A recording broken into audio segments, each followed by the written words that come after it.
Hello, good morning, everybody. Welcome to another Wealth Coffee Chat. Hope you're all awesome and well. Good to see a few of you jumping on. Nice and early this morning, as always. Morning, Tim. Good to see you, mate. Hope you're all excellent.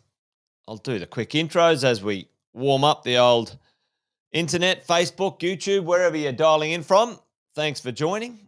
Fabulous to see all of you here.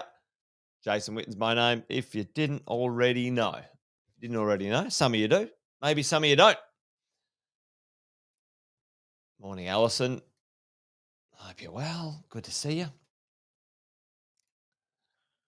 We're at Wonderful Wednesday throughout the week. We've been doing this for a little while. Some of you know that. We've been getting together each morning, having a chat over coffee about property investing. So if you're new, let us know. Give us a shout out, say hello in the chat. Let us know where you're coming in from, where you are in this wonderful, wonderful world. Brendan, good to see you, mate. Happy days. What is going on today? Hey, what happened yesterday? Let me know in the chat. No surprise for those who are in the know, but what happened yesterday? What did the RBA do?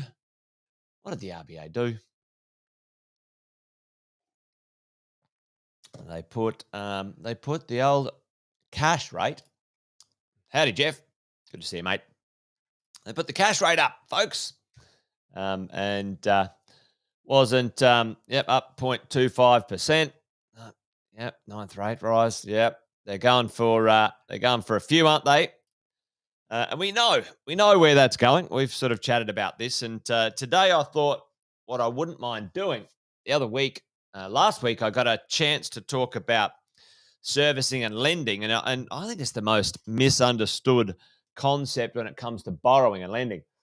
And borrowing and lending is not straightforward by any stretch of the imagination. Not all lenders are made equal either. When we have a look at what's going on, there's actually about 130 lenders in Australia. That you can borrow money from. Now, it doesn't mean you qualify for all those 130 lenders, but there you go. So today I thought we'd talk about borrowing, servicing, what improves it, what makes it worse. Is a 0.25 increase a big deal? There's probably another 2 to come. What's to go? And now the challenge is for many of us, maybe, we get a bit worried about this concept. And I'm going to show you what happened when many people sort of fell asleep at the wheel, right? When it comes to borrowing. Anyway, let's get into that. Let's have a look at. There's those psychological sort of levels often with this sort of stuff. $1 million was a psychological level for property investors or house buyers, and that $1 million psychological level busted now. A good house anywhere on the east coast of Australia, which is fancy and nice and whatever, is it's $1 million. And right now, the cash rate cracking above 3%. That's an interesting one as well. But let's go and have a look at what is going on and what we can expect. I talked about this one the other day. This is where we are. Cash rate going up 0.25%. That was already on the cards. According to, the aggregated opinion. Morning, Adrian. Good to see you. And you guys have heard me talk about this before. The aggregated opinion of many, many professionals. Now, I prefer the aggregated opinion which shows up in places like the stock market and forward, um, 10-year bonds and stuff like that. I'm not going to dive deep into the nitty gritty of it. Join us on Friday. Andy Fenton and I do a little bit more talking about that. But what what does it look like when we're sitting here right now in the future? Well, it doesn't look that bad. The cash rate going up to about 3.5%, maybe about 3.75. What does that mean to us in borrowing terms and serviceability, in capacity? Because actually, I'll move that around. What I said this morning in my headline was like, there's the serviceability is the most misunderstood thing when it comes to borrowing. There are two levers you can pull when it comes to the ability to service. Most of us know that you've got to have a deposit, you've got to have some funds from somewhere. We call that buying power, the ability you have got to contribute towards a loan, cash or equity. But serviceability, the ability for your income and expenses on paper to have a ratio that the lenders are happy with, is the thing that's most misunderstood when it comes to the world of lending. So let's talk about the ability to service loans this morning. And we're going to dive into some details in a minute. But there's two levers you can pull. Two levers you can pull when it comes to improving or worsening. I don't know, is worsening a proper word? What are the two levers you can pull? What are the two things you can do to improve your ability to service on paper when it comes to, that's good, Alison. When it comes to lending, folks, put that in the chat for me. What are the two things we can do? There's only two things. Broadly speaking, when it comes to the ability to borrow, one could be endless, and one has a ceiling. Yeah, income and expenses. Boom, Alison, you're right. Number one, you can reduce expenses. Now, the challenge is, and we'll talk about that in a minute, even if you went and moved in with your mum and dad, I know many young people move in with their parents so they can save some money to get a property or whatever. Even if you do that, the lenders say, well, I know you're saving money, but in real life you should be spending it. So right now we're not even going to allow that to count for servicing. You can there's a baseline. There's only a certain amount of reduced expenses that actually help. Even if you reduce them further down here, that might help for cash, but it doesn't help for servicing. All right. And that's kind of annoying, but that's just the way it is. And what's the other one? It's pretty easy. Two sides of the coin. Well, you can get your income up. Now, income can come in multiple ways. And then we're going to talk about that today. We're going to talk about what it looks like, and etc. So let's dive into that. Let's have a bit of a sticky beak, as they say, when it comes to the world of borrowing. Hopefully you guys can see that all right. Now, I've got a little bit of a test here today. Tommy test. And Tommy wants to borrow some money, right? Tommy wants to borrow some money. And Tommy wants to borrow $500,000. This is the loan we're sort of going for. That's the idea. It wants to buy a home, 80% LVR, got a bit of deposit, that sort of stuff. Let's have a look at what's going on for Tommy. Now, up here, if you have a look, he doesn't get there. He doesn't get there just on a single household income. What is happening for his ability to service this is basically only his income. Only his income, folks. All right. And if you have a look, there's a few things that the lenders do. And now this is where it's the most confusing, because it's like, can you afford the actual payments, the interest rate payments? All right. Now, if you worked it out, Tommy, our good old Tommy, mate, he could actually afford the interest rate payments. He can afford them, right? He's got the actual cash to pay for this. And often he's already, paying that in rent, right? But on paper, there's two calculations that the lenders use. So, and this is where, this is kind of the conversation in and around, folks. This is the conversation about, is the world going to end when it comes to, the interest rates going up and, everyone coming off the fixed rate and all this sort of rubbish that you hear out there. And the answer is no, that's bullshit. It's not going to end.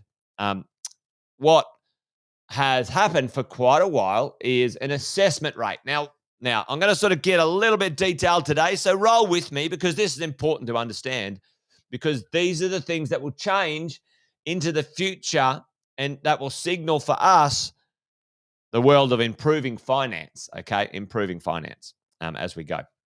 Now, assessment rate, the ability for into the future based on some risk that the banks are putting on there. All right. So what percentage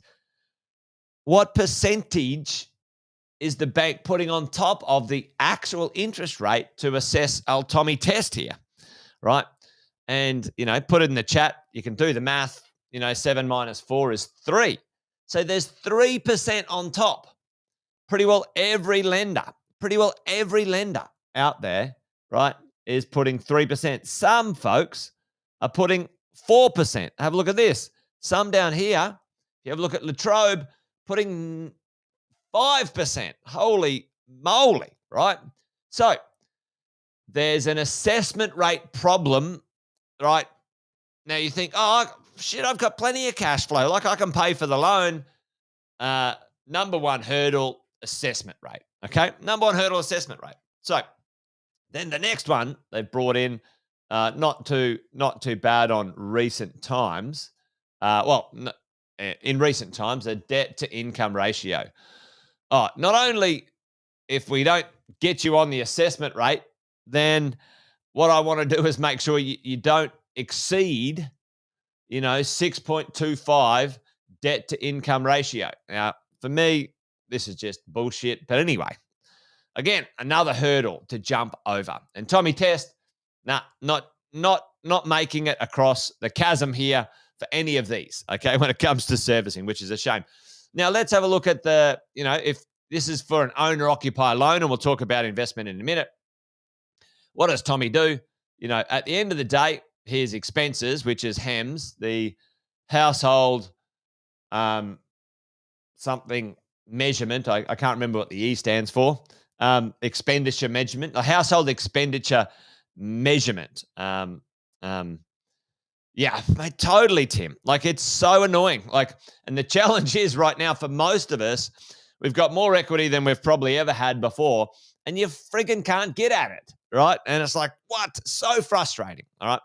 But, we need to understand what's going on, what the effects of, let's say, an interest rate rise might do, and, then assess as we roll along, okay? But let's just do this. Let's do this. The easiest one is to say to Tom, mate, go get a pay rise. All right, let's do $90,000. 10 grand more. Is that possible? Boom. Go, Tommy. Tommy's got his loan. So for everyone sitting there right now, if you think about the effect of getting a small incremental pay rise, $10,000, that's doable, right? So number one, the easy one, obviously, for many of us is if we can, get a pay rise and also, ask for, that consideration as we go along. What else can you do for income in here? This is a really good calculator. Here's some good ideas. Any other casual income, any commissions, any overtime, allowances, bonuses, any foreign income, investment income, as we go. Second PAYG job, government payments, blah, blah, blah, blah, blah, all of this other stuff. So there's some plenty of things there as you go along. Yeah, and Alison, sometimes you do have to go back and go, listen, my HEMS expense isn't regular because, I'm pretty good at this, and you have to show some evidence on that exactly, which is what you're saying, which is cool. So, Tommy's there. He's winning, all right? Now, let's go down and have a look at this loan And instead of buying an owner occupier, this is sometimes where you got to sort of, rent vest and before you go. What would his serviceability be if he turned this into an investment property? Check out the servicing at the top there. It went from 500 to 746, right? So if we whack in the rental income, and we just need to do a little bit of this, call this, 650. Even if you put a really conservative 4% in there, gee, um, as we go. The capacity for borrowing up the top here, 949,000, right? So sometimes for many of us, if we're looking at this stuff and go, okay, gee, what's going to happen when it comes to, you know, buying? Yeah, and 80% or 90% affects it too, Alison, when it comes to allowance of the income. And in here, you can find out from each of these lenders and policies what they do, right?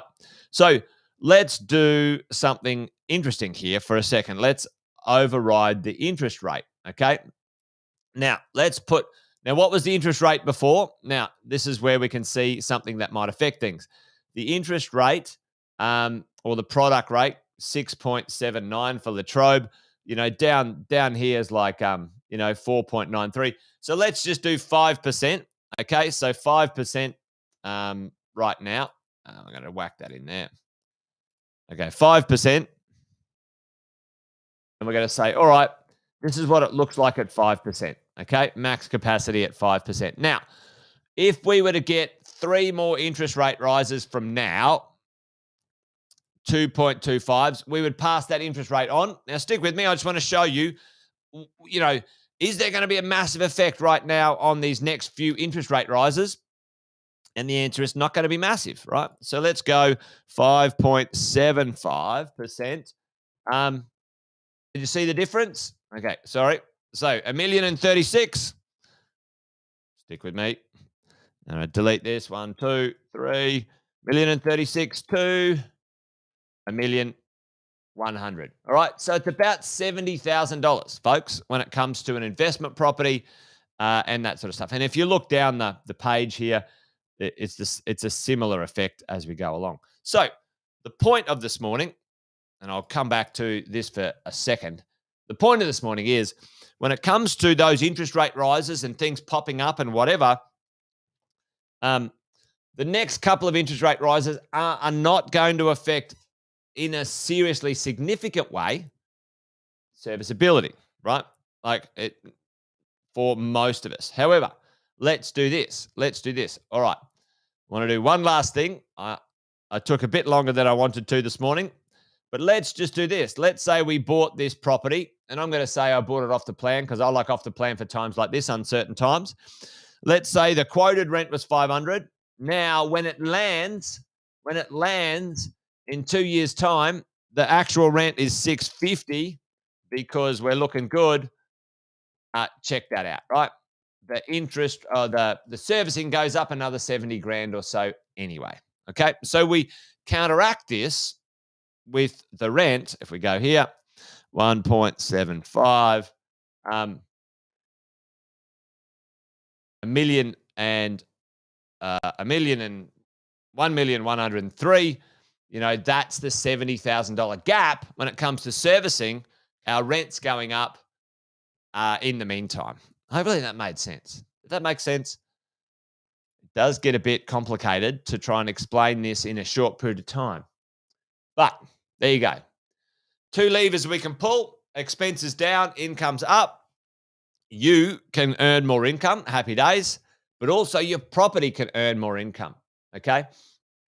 $100 worth of rental increase on that property counteracts the 2.5 interest rate rises that are possible in the next little bit. Okay?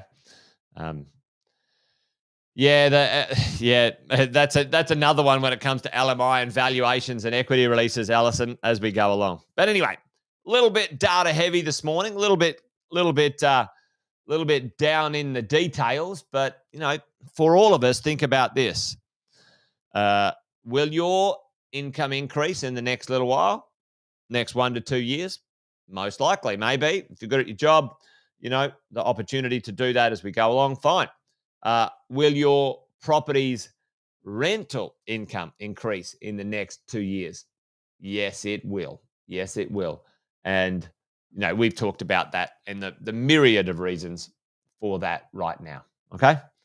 Um, anyway, there you go. Hopefully that made sense, team.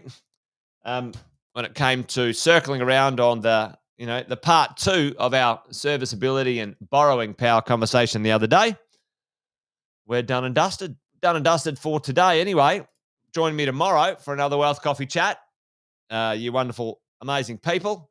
Let's do it again tomorrow. As always, let me know in the chat if there's something that is on your mind, or maybe, we should pontificate or coffee chat over. Always let me know. All right, folks, that's it from me.